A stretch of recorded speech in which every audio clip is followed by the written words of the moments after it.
RCF.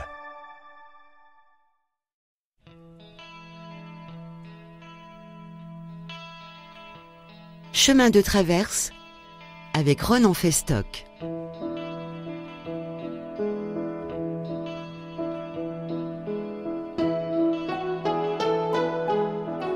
Bonjour à tous, bonjour à toutes, bienvenue pour cette nouvelle émission Chemin de traverse, ici à Vannes, mais aussi en liaison avec Le Mans, avec le Père Osnay. Père Osnay, bonjour. Bonjour à vous, bonjour à tous. C'est la deuxième partie de cette émission. Père Osnay, je rappelle que vous avez été ordonné prêtre en 1973. Vous avez occupé plusieurs ministères dans le diocèse du Mans avant d'exercer actuellement votre mission d'exorciste. Une mission que vous avez exercée depuis 50 ans, c'est dire que vous êtes un expert dans le domaine de l'occultisme. Vous êtes producteur... non, je ne suis pas exorciste depuis 50 ans. Vous avez 50 ans d'expérience. Oui, d'expérience, parce que je me suis intéressé à la question des phénomènes occultes dès le début de mon ministère de prêtre. Mais je suis exorciste depuis 15 ans seulement, oui. Et vous êtes producteur également de l'émission La Petite École Biblique sur RCF Le Mans. Vous êtes auteur de plusieurs livrets PDF que l'on peut télécharger sur votre site sosdiscernement.org, notamment sur la naturopathie, Maria Valtorta, Luisa Picaretta et d'autres sujets. En tout cas, votre livre Magnétiseur, guérisseur, médium, le nouveau royaume de l'occulte est essentiel à l'heure où 58% des jeunes déclarent croire à une parascience et où près d'un quart des Français ont déjà consulté un praticien. La question, c'est comment savoir si nous-mêmes ou l'un de nos proches a maille à partir avec l'occulte et si c'est le cas, comment s'en défaire ? Père Osnay, vous aviez parlé dans la précédente émission du magnétisme curatif, mais il y a aussi plus simple, le magnétisme des sourciers, c'est-à-dire prendre une baguette de chêne et puis trouver une source directement, ou peut-être même le pendule. Alors est-ce que ça, c'est quelque chose d'occulte selon vous ? Alors le pendule, très certainement. Le pendule est un objet occulte, à connotation occulte, si vous voulez. Donc avoir un pendule utilisé de temps en temps, soit sur une table alphabétique pour obtenir des réponses, là c'est se compromettre directement avec les esprits dans une posture divinatoire, mais l'utiliser pour savoir si un aliment est bon ou mauvais, etc., un médicament est bon à prendre, que sais-je, c'est rentrer dans un fonctionnement irrationnel, et puis effectivement on va prendre une posture divinatoire que la Bible condamne hautement comme un péché grave. Donc voilà. Alors ensuite, la question de la sorcellerie que vous posez, des sourciers, de ceux qui prétendent effectivement pouvoir donner des renseignements précis sur la présence de l'eau en souterrain. J'ai mis très longtemps à me prononcer sur la question parce que d'abord on peut se dire que dans beaucoup de cas ça a pu servir dans des pays africains à mettre en place des puits pour que les gens aient de l'eau, etc. Mais je constate que sur des sites internet, puisque aujourd'hui il y a à la fois la réalité en présentiel, mais il y a aussi la réalité numérique, et je constate que sur les sites internet des sourciers, il y a maintenant un spectre beaucoup plus large que la sorcellerie, avec des possibilités énergétiques, géobiologiques, que sais-je, qui montrent bien que non seulement ils ont ce pouvoir de découvrir l'eau, mais d'autres possibilités d'intervention qui, elles, sont vraiment en rapport avec l'occulte. Et si le sourcier prétend se servir de son pendule, c'est évidemment encore plus clair. Donc, personnellement, je pense maintenant que il vaut mieux s'abstenir de cette sensibilité médiumnique, au fond, qui permet de capter la présence de l'eau en souterrain, et par des calculs par ailleurs que l'on connaît sur la distance, etc., de donner le débit, que sais-je, le volume. Il vaut mieux s'abstenir de rentrer dans ce type de posture, parce que on est en fait dans une posture divinatoire là aussi. C'est mon opinion personnelle, c'est peut-être contestable, d'autres auront d'autres opinions, mais voilà.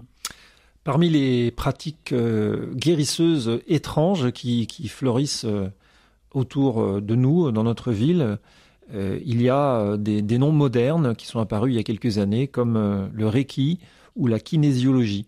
On va commencer par le Reiki. si on va sur Internet, ça paraît pour le moins étrange. Ah oui, il y a le Reiki, il y a pire encore, il y a le Lao Chi. Et encore le Lao Chi 13e octave, s'il vous plaît. Mais ce sont des pratiques énergétiques qui supposent des initiations. Des pratiques énergétiques qui supposent des initiations. Dans le cas du Reiki, par exemple, on sait bien qu'il y a 3 niveaux successifs, voire même pour certains un 4e. C'est plus juteux pour ceux qui les proposent. Et ces initiations, moyennant finance, permettent de rentrer dans une posture là qui est énergétique, avec auto-expérimentation sur soi-même des énergies, des déplacements d'énergie. On apprend à la personne qui se forme en Reiki à s'auto-palper, en quelque sorte, à s'auto-magnétiser. Et il n'est pas rare que des personnes avouent qu'elles se sont senties pas forcément très bien au moment où elles le faisaient, et que ça a déclenché à partir de là un certain nombre de choses dans leur vie. Et que ça a élargi, si elle ne l'avait déjà, une sensibilité médiumnique qui devient nettement supérieure à partir de ce moment-là, et qui leur permet de mettre en œuvre ensuite des soins énergétiques avec souvent un rapport médiumnique aussi à la personne, en ayant accès à son intérieur, à son intime, de sorte à pouvoir aussi appliquer les soins au bon endroit ou à la bonne cause, et de sorte aussi à mettre la personne un petit peu sous emprise, en lui disant des choses de son intime, de sa vie personnelle, qui vont la bluffer et faire descendre le niveau rationnel d'analyse pour rendre la personne finalement captive. Le Lao Chi est supérieur, ça suppose aussi toute une initiation, se mettre en rapport avec un gourou et faire allégeance au gourou et derrière lui aux esprits qui commandent ces plans d'énergie, et ça met en main un pouvoir qui est quelque chose de très fort pour modifier les énergies des personnes et pour les opérer des déplacements de symptômes quand elles sont malades, et leur obtenir un bien-être du moins momentané sur le point sur lequel elles demandaient, quoi. Hein. Ah oui, c'est ça. Vous dites souvent, Père Rosnet, qu'il y a une facture à payer, c'est-à-dire qu'il y a un micro apaisement de la douleur, de la maladie, mais un peu après, ça peut s'empirer ailleurs. Oui, d'une part, vous avez la facture que vous payez au praticien. Quand vous regardez sur les sites internet, quand même, si ça marche, on gagne bien sa vie. Et puis, vous avez la facture que le démon déclenche au moment où il le voudra, pour se faire payer de ce qu'il a pu donner. C'est comme ça, excusez-moi, c'est comme ça que ça fonctionne dans le monde des ténèbres. C'est-à-dire que si vous demandez un service occulte, vous recevez ce que vous avez demandé, mais un jour, vous recevrez aussi la facture. Mais c'est souvent à débit différé, si j'ose dire. Ce n'est pas un rapport temporel, chronologique avec ce que l'on a demandé, mais ça survient un jour ou l'autre. Et donc, sous forme de parasitage de la vie, avec ce dont on parlait dans l'émission précédente, à savoir le symptôme d'enfermement dans l'échec, ou des phénomènes paranormaux, des pannes à répétition sur les objets, les voitures, l'informatique, que sais-je, enfin, etc., etc. Alors toutes ces choses-là sont omniprésentes sur le terrain maintenant, dans nos villes et nos campagnes, parce que même les centres de soins énergétiques peuvent s'ouvrir aussi dans des petites villes, et donc de plus en plus de gens émargent à ces choses-là et sont touchés et vont en avoir les conséquences. Et donc, il est important, c'est pour ça que j'ai fait 2 sites internet. Le premier s'appelle occultismedanger.fr et porte surtout sur la question des impacts occultes. Mais le deuxième s'appelle sosdiscernement.org, parce que là, on a mis en ligne, avec une équipe, tout un tas de monographies sur ces choses d'aujourd'hui dont on parlait, Reiki, Lao Chi, kinésiologie, vous avez prononcé le mot. Kinésiologie qui suppose une médiumnité chez le praticien, car le test musculaire n'est pas en lui-même probant scientifiquement parlant, ça n'a pas de validité scientifique, et donc ce qui opère par-dessous, c'est sensibilité médiumnique du praticien qui va être conduit par les esprits à la cause éventuelle d'un mal-être, d'une maladie, que sais-je, d'un problème.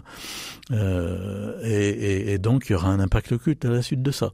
J'ai mis en ligne sur le site SOS Discernement le témoignage d'une personne qui a été gravement affectée par la kinésiologie. Oui. Père Rosnel, la médiumnité, c'est cette faculté, ce pouvoir de connaître des choses sur la vie privée de la personne, du passé, du présent et peut-être de l'avenir. Non, pas de l'avenir, justement. Le vrai médium se détecte à la chose suivante, il est capable de vous servir sur un plateau d'argent des détails extrêmement précis avec des noms, des dates, des lieux, du passé et du présent. Ça veut dire qu'il est en train de faire un sondage psychique, de faire ce que j'appelle un scan. J'ai rencontré des grands médiums quelquefois et ils m'ont dit moi vous savez il suffit que je serre la main de la personne et je la télécharge. Quelle belle image pour faire comprendre que effectivement à partir de ce contact physique et de leur pouvoir médiumnique ils rentraient en communication profonde avec la personne pour soutirer des choses extrêmement personnelles de l'intime, ce qui montre bien que c'est un viol psychique par ailleurs, parce que la personne n'a rien demandé. Et donc le médium s'introduit, alors si la personne demande à un médium, d'accord, mais souvent le médium s'introduit aussi sans que la personne n'ait rien demandé. Et là on est dans l'ordre du viol psychique. Et donc le vrai médium est capable de faire une lecture en profondeur et de ressortir des détails précis. Après ce qu'il dit sur l'avenir, c'est un croisement entre son pif psychologique, si j'ose dire, car souvent le médium est aussi un psychologue, un fin psychologue, ce que la personne aura pu lui dire ou lui montrer, et puis ce qu'il aura dans la tête à ce moment-là comme chose relativement farfelue pour lui donner une suite potentielle. Mais le problème, de toute façon, l'avenir, Père Rosnay, n'est écrit nulle part. Voilà. Exactement. Appartient à Dieu seul. Voilà. L'avenir se fait au croisement de ma propre liberté, de la liberté de Dieu, de la liberté du mal aussi. Mais il n'est pas écrit quelque part. Nous ne sommes pas dans le type karma avec prédestination, etc. C'est ça la force du christianisme. Préprogrammé. Voilà, nous sommes libres. Et donc, ce que le médium va dire, malheureusement, parce que la personne est dans des états vulnérables, elle va attacher une importance certaine à cette parole qu'elle aura entendue, et quelquefois ça peut l'obséder, et puis la mettre dans un état où elle va concourir elle-même, au fond, la pulsion d'accomplissement, elle va concourir elle-même à faire se réaliser ce qui lui a été dit. Et si le médium est un vrai médium en relation avec les esprits, quelquefois, il peut poser un lien sur la personne pour que ce qu'il a dit et qui n'avait pas de réalité se réalise malheureusement. J'ai pu observer dans mon ministère d'exorcisme, en écoutant les personnes, que le must, si j'ose dire, de la médiumnité, c'est que la personne qui a cette sensibilité médiumnique, donc qui n'est plus libre parce que elle se fait imposer des renseignements dont elle ne peut pas vérifier la validité d'ailleurs, sur des personnes qu'elle côtoie. Elle se fait, et les personnes avec qui j'en ai parlé me le disent bien, quoi. Elles ne demandent rien, mais il y a des choses qui leur arrivent, qui leur sont suggérées sur les personnes. Donc elles sont en état de liberté diminuée, et le démon adore particulièrement, à un moment ou à un autre, donner l'information de la mort, ce que j'appelle le symptôme de la mort annoncée, l'information sur le décès de quelqu'un de très proche. Et alors là, croyez-moi, on est mal. Comme dans la publicité, patron, on est mal. Mais Père Rosnay, ce sont rarement des nouvelles positives en réalité qui sont annoncées. Oui, absolument. C'est pas une naissance, un mariage. Mais là, on est au pire du pire. On est au pire du pire. Et vous avez 10 secondes pour vous en tirer. Vous avez 10 secondes pour dire non, c'est faux. Ce n'est pas possible, c'est faux. Et là, vous ne concourrez pas et ça ne se réalisera pas. Malheureusement, si vous rentrez dans le scénario, vous risquez d'aider à l'accomplissement. C'est tragique, c'est cynique. Il faut savoir que le monde des ténèbres est un monde cynique. Si on n'a pas un minimum d'approche de la psychologie diabolique, si j'ose dire, excusez l'expression, mais c'est un monde absolument tordu, cynique, mauvais en soi. Et donc, faut pas s'étonner de ce type de choses, quoi. Chemin de traverse sur RCF. Retour dans l'émission Chemin de Traverse avec le père Osnay, en lien avec RCF Le Mans et ici à Vannes. Son dernier livre, Magnétiseur, guérisseur, médium, le nouveau royaume de l'occulte, paru en juin 2024 aux éditions MAM. Père Osnay, nous allons écouter l'extrait d'un médium, hélas bien connu sur les réseaux sociaux et sur YouTube particulièrement. Comment devient-on médium? Réponse avec l'une d'elles. Une nuit, j'entends une voix. Mais j'entends pas une voix dans ma tête, parce que les voix dans la tête, on sait que ça peut arriver. Mais là, elle est extérieure, elle est dans la pièce, et elle me dit, c'est une voix masculine qui me dit, mais lève-toi, prends un papier, un crayon, écris. Je ne le fais pas, évidemment, parce que je suis époustouflée. Je ne comprends pas ce qui se passe. J'allume la lumière, je regarde, je ne vois rien. Et j'essaie de me rendormir. Et la voix revient et me dit, je t'ai dit de te lever, de prendre un crayon et un papier. Voilà, cette voix, c'est Patricia Daré, puisqu'elle a son nom sur YouTube, alors on peut la nommer. Ça paraît pas très positif quand même, et assez inquiétant, une voix comme ça, de façon automatique.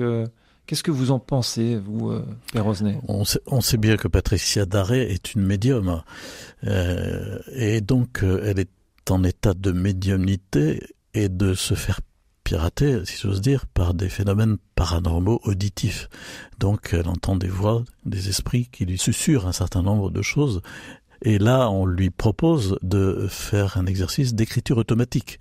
L'écriture automatique, c'est un phénomène qu'on peut qualifier à différents niveaux, mais qui est aussi un phénomène occulte, où la personne s'abandonne au pouvoir des esprits qui vont jusqu'à mobiliser sa main pour écrire des choses qu'elle ne pense pas, qu'elle n'a pas en tête, un message qui est donné, et quelquefois des pages entières qui s'écrivent ainsi d'une écriture totalement automatique, qui est pour moi une réalité occulte. Et donc voilà ce que lui suggèrent les esprits, mais parce que précédemment elle est médium, si vous voulez. Ça n'arrive pas à n'importe qui d'entendre des voix comme ça, la voix des esprits, hein. Et elle dit bien qu'elle s'est distinguée entre ce qui pourrait être un phénomène de schizophrénie où elle aurait des voix dans sa tête par déséquilibre psychique, et puis le phénomène du parasitage diabolique où il y a une sorte de matérialisation auditive qu'elle est sans doute seule à entendre, évidemment, parce qu'elle a cette sensibilité médiumnique ouverte qui la dirige maintenant, quoi, hein, et qui va la diriger pour des messages, pour des soins, que sais-je, enfin différentes choses. Alors, il faut faire attention, il faut discerner. Alors il y a une foison de médiums. On pourra citer aussi Jean-Luc Bartoli, Muriel Delpech. On pourrait vous objecter aussi, Père Osnay, finalement, ce sont des hypersensibles. Tout ça, c'est naturel. Alors l'hypersensibilité, c'est une chose, une hypersensibilité naturelle, mais il y a aussi une hypersensibilité médiumnique. Et quand on devient médium, on devient aussi comme une éponge.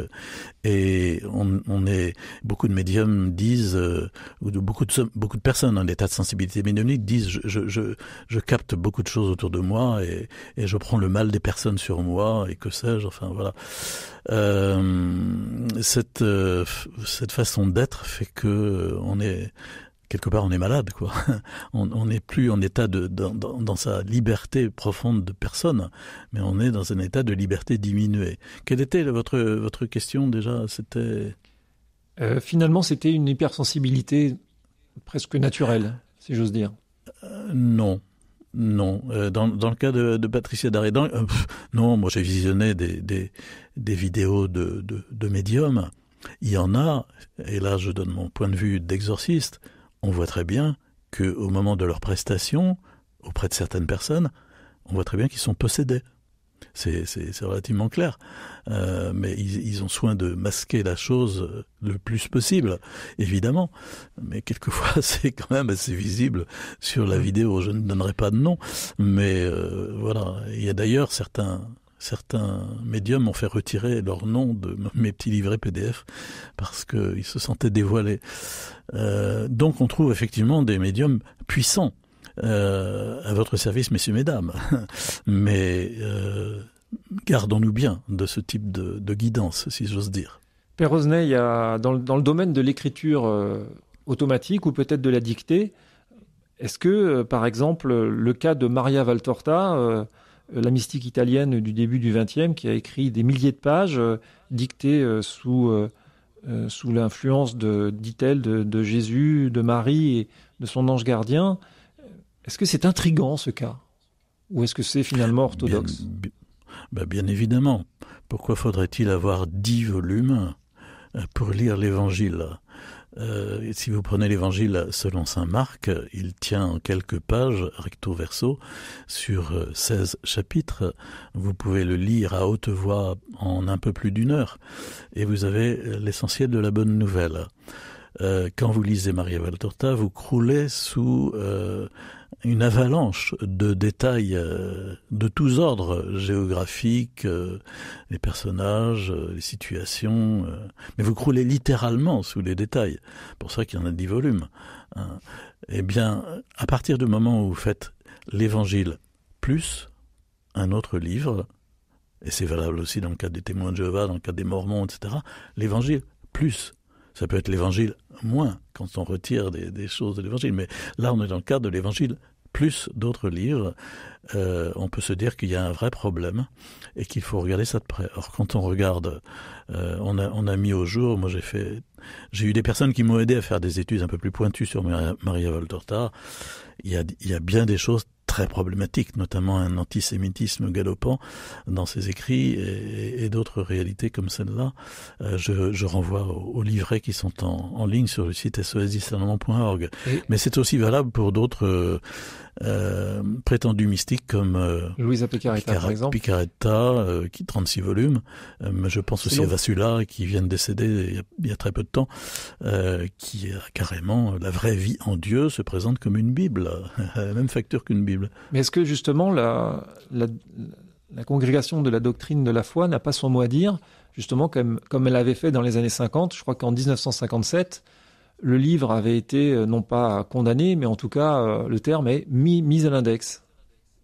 Oui, tout à fait. Et les évêques français, par exemple, ont publié une mise en garde il y a quelques mois à propos de Maria Valtorta, parce qu'il y avait un anniversaire qui était en jeu, etc. Mais il faut quand même savoir que derrière ces choses-là, il y a une énorme logistique pour l'impression des livres, pour des CD, des émissions, des films, et donc et toutes les publications qui ont lieu autour. Et donc il y a beaucoup d'argent aussi.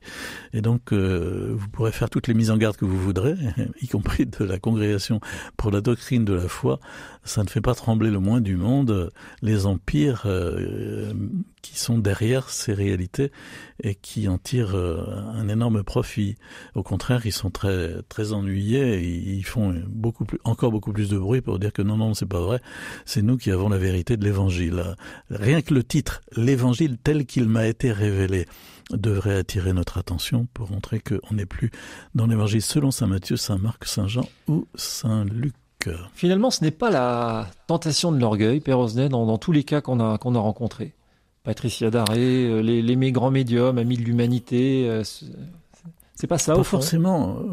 Pas forcément, parce que je pense qu'il y a beaucoup de gens qui sont de bonne foi. Si vous voulez, l'emprise des esprits est telle que on peut se faire tromper. Et je fais souvent la prière pour demander à Dieu le don, le charisme de discernement, et puis aussi le fait de ne pas tomber dans l'illusion, d'être préservé de l'illusion. Mais on peut, il faut savoir qu'on s'affronte à des réalités qui sont intelligentes. Enfin, le démon n'est pas si intelligent que ça, excusez-moi, mais n'empêche plus intelligente que nous, plus forte que nous, et donc il faut être très attentif. L'orgueil, alors après, vient, oui, quand l'encens se met en route. J'avais des paroissiens qui me parlaient comme ça, de l'encens, l'odeur de l'encens, n'est-ce pas? Chaque fois que vous vous laissez encenser par vos pouvoirs que vous mettez en œuvre, finalement vous en retirez quelque chose qui va flatter votre ego et qui va vous mettre en état d'orgueil, et là vous rentrez dans le panneau, quoi, c'est sûr. C'est un livre passionnant, Père Osnet, que vous avez là, et je pense qu'il va éclairer beaucoup de lecteurs. J'aurais aimé parler avec vous d'autres sujets, malheureusement le temps est court. On va terminer par un son que tout le monde connaît. Vous êtes vachement doué. Oh, merci pour ce compliment, Monsieur Weasley. Mais il serait peut-être plus utile que je vous métamorphose, vous et Monsieur Potter, en montre à gousset. Si l'un de vous arriverait peut-être à l'heure. Premier volume de la série de Harry Potter. Voilà, alors je crois que c'est quelque chose qui est rentré chez les millénials, les gens qui sont nés dans les années 2000 même. Est-ce que là, il y a quelque chose d'innocent ? On est en train de formater la culture à l'acceptation de la puissance de la magie.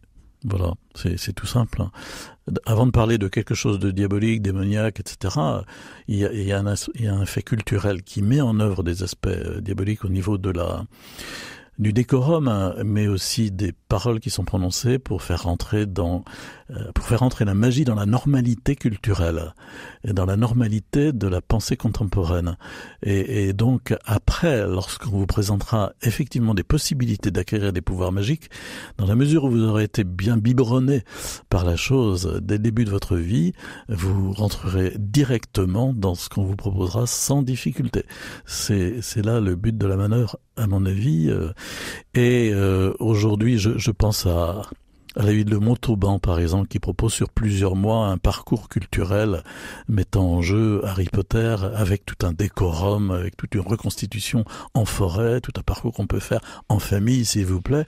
Voilà, les familles collaboratrices de ce genre d'opération pour banaliser la mentalité magique, la magie et donc la possibilité de rentrer dans des véritables scénarios de sorcellerie après. Faut pas oublier que ça existe aussi. Moi, j'en parle ici en tant qu'exorciste, évidemment, mais la sorcellerie est une réalité, c'est-à-dire la possibilité d'appeler le démon par des rituels spécifiques. Ce sont les dangers qui nous guettent.